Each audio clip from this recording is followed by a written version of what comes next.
Hello friends, स्वागत है आपका हमारे यूट्यूब चैनल आशुलिपि टाइप पर, जहां रामधारी गुप्ता उच्च गति अभ्यास के प्रतिलेखन संख्या 59 और 60 के जो 800 शब्द हैं वो 80 वर्ड पर मिनट की स्पीड पर हम बोलने वाले हैं। तो दोस्तों मैटर शुरू होगा 5 सेकंड बाद, तब तक के लिए आप रेडी रहिए। 5, 4, 3, 2, 1 एंड स्टार्ट। महोदय, समाज कल्याण संस्थाओं का काम बहुत बड़े परिमाण में बढ़ा है। आजकल इसके लिए अनुदान भी पहले से कहीं अधिक दिए जाते हैं। हर पंचवर्षीय योजना में हम इस पर अधिक धन खर्च करते हैं और आजकल समाज कल्याण का कार्य करने वाले पूर्णकालिक कार्यकर्ता भी पहले से बहुत अधिक हैं, लेकिन मैं ऐसा अनुभव करती हूँ कि जैसे जैसे हमारे व्यय और कार्यक्रम बढ़ते जाते हैं, वैसे वैसे इस काम में व्यक्तिगत उत्साह और लगन की भावना घट जाती है। अध्यक्ष महोदय ने मिशनरी भावना का उल्लेख किया और मैं भी अनुभव करती हूँ कि आज वह नहीं है। मैं यह केवल बोर्ड के बारे में ही नहीं बल्कि सामाजिक कार्य के समस्त क्षेत्र के बारे में कह रही हूँ। फिर स्वेच्छा सेवा प्रयास भी कुछ कम होते जा रहे हैं। ऐसा भी होता है कि जब विचार संस्थाबद्ध हो जाते हैं तो उनमें कुछ न कुछ आशययुक्त काम करने की भावना आ जाती है। यह मनुष्य का स्वभाव है, किंतु सारे सामाजिक कार्य का लक्ष्य तो उसी संवेदन के अभाव और निस्वार्थता पर संदेह के परिणामों से लड़ना है, जिसकी प्रायः मानव स्वभाव कहकर अनदेखी कर दी जाती है।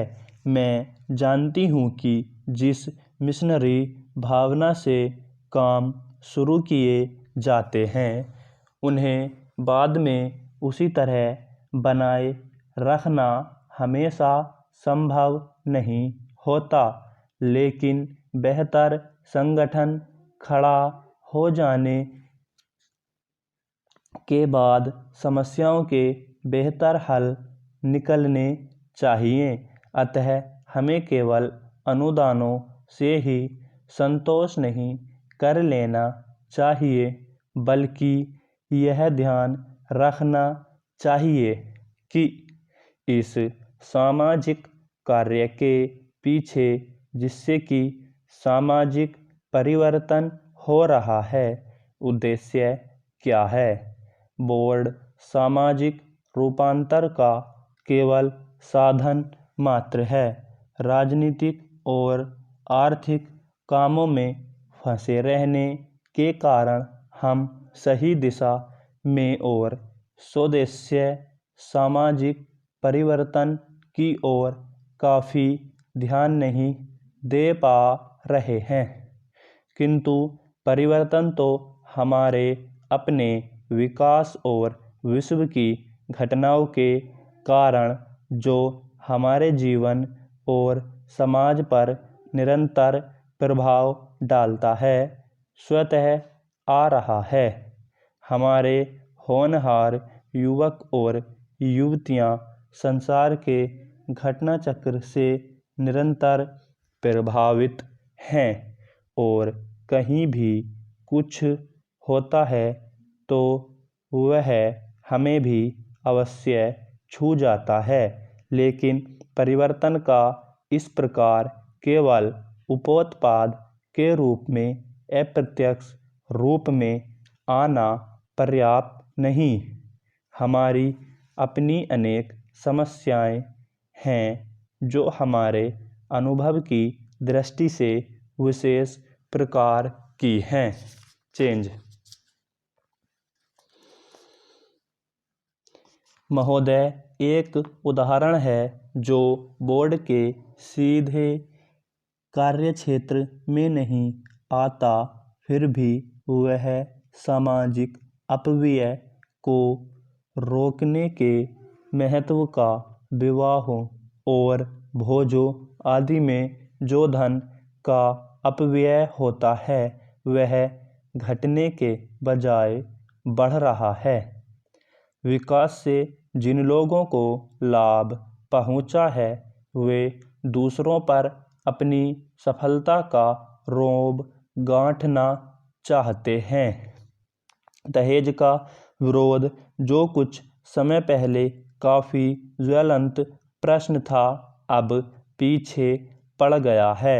यद्यपि यह कुरीति आज भी उसी तरह जीवित है। अस्पृश्यता के बारे में आज कानून मौजूद हैं, लेकिन आज भी बहुत से स्थानों पर यह बुराई फैली हुई है। लोग इसे सरकार पर नहीं छोड़ सकते कि वही इसे हटाने के लिए कदम उठाए। इसके लिए तो उन्हें स्वयं कुछ न कुछ करना होगा। विशेष रूप में समाज कल्याण के क्षेत्र में केवल सरकारी कार्रवाई पर्याप्त नहीं हुआ करती। जनता और सरकार दोनों को मिलकर एक दूसरे का हाथ मजबूत करना चाहिए और पूरे अधिकतम सहयोग से काम करना चाहिए। अपने कार्यक्रम को पूरा करने के अतिरिक्त समाज कल्याण संगठनों को भी अंधविश्वासों से लड़ने और लोगों में तर्कसंगत दृष्टिकोण अपनाने की ओर ध्यान देना चाहिए। समाज सेवी संस्थाएं दैनिक जीवन में वैज्ञानिक चिंतन को लोकप्रिय बनाने के लिए बहुत कुछ कर सकती हैं। जाति या समाज के नाते हम लोगों को स्वास्थ्य और शिक्षा की ओर कहीं अधिक ध्यान देने की आवश्यकता है। इसके लिए आवश्यक है सही वातावरण, आदतें और सामाजिक दृष्टि, ताकि हमें अपने व अपने आसपास के लिए उचित सफाई, बेहतर पोषाहार और स्वास्थ्य की सुविधाएं प्राप्त हो सकें। सफाई के बारे में हमारा कुछ अजीब दृष्टिकोण है। हम अपने घर की तो सफाई करते हैं, पर कूड़ा करकट दरवाजे पर ही डाल देते हैं। हम स्वयं तो रोज नहाते हैं, पर हमारी सड़क या गली गंदी है, जिसकी तनिक भी चिंता नहीं करते। बड़े शहरों में और उन इलाकों में भी जहां पढ़े लिखे और खाते पीते लोग रहते हैं, कूड़ा करकट जमा रहता है और कोई इसकी परवाह नहीं करता। स्पष्ट रूप से यह स्त्रियों की संस्थाओं और समाज कल्याण संगठनों का काम है। समाज कल्याण संस्थाओं के लिए परम आवश्यक है कि वे समूचे क्षेत्र के सुधार के लिए आपसी तालमेल रखें। सरकारी विभागों का आपसी तालमेल भी बहुत आवश्यक है। जिससे स्थिति सुधर सकती है। स्टॉप। तो दोस्तों ये था प्रतिलेखन संख्या 59 और 60 का मैटर, जो 80 शब्द प्रति मिनट की गति से हमने यहाँ पर बोला। आपका मैटर लिखा गया या नहीं आप कमेंट कर बता सकते हैं। और ऐसी ही डिक्टेशन डेली पाने के लिए जुड़े रहिए हमारे साथ, हमारे इस यूट्यूब चैनल आशुलिपि टाइप पर। Thank you.